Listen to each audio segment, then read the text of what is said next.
इस्लामी ताउन तंजीम की executive committee के गैर मामूली वजारती इजलास हुआ। शिरकत के लिए नायब वज़ीर आज़म इसहाक डार सऊदी अरब पहुँच गए। नायब वज़ीर आज़म मोहम्मद इसहाक डार जद्दा में इस्लामी ताउन तंजीम की एग्जीक्यूटिव कमेटी के गैर मामूली वजारती इजलास में शिरकत करेंगे। नायब वज़ीर आज़म OIC ममालिक के वज़ीर ख़ारजा से मुलाकातें करेंगे। मक्का और मदीना के मुख्तसर दौरे पर भी जाएंगे। इस्लामी ताउन तंजीम की एग्जीक्यूटिव कमेटी के गैर मामूली वजारती इजलास हुआ। शिरकत के लिए नायब वज़ीर आज़म इसहाक डार सऊदी अरब पहुँच गए। नायब वज़ीर आज़म मोहम्मद इसहाक डार जद्दा में इस्लामी ताउन तंजीम की एग्जीक्यूटिव कमेटी के गैर मामूली वजारती इजलास में शिरकत करेंगे।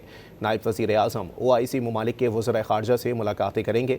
मक्का और मदीना के मुख्तसर दौरे पर भी जाएंगे। इस्लामी ताउन तंजीम की एग्जीक्यूटिव कमेटी के गैर मामूली वजारती इजलास हुआ। शिरकत के लिए नायब वज़ीर आज़म इसहाक डार सऊदी अरब पहुँच गए। नायब वज़ीर आज़म मोहम्मद इसहाक डार जद्दा में इस्लामी ताउन तंजीम की एग्जीक्यूटिव कमेटी के गैर मामूली वजारती इजलास में शिरकत करेंगे। नायब वज़ीर आज़म OIC ममालिक के वज़ीर ख़ारजा से मुलाकातें करेंगे। मक्का और मदीना के मुख्तसर दौरे पर भी जाएंगे।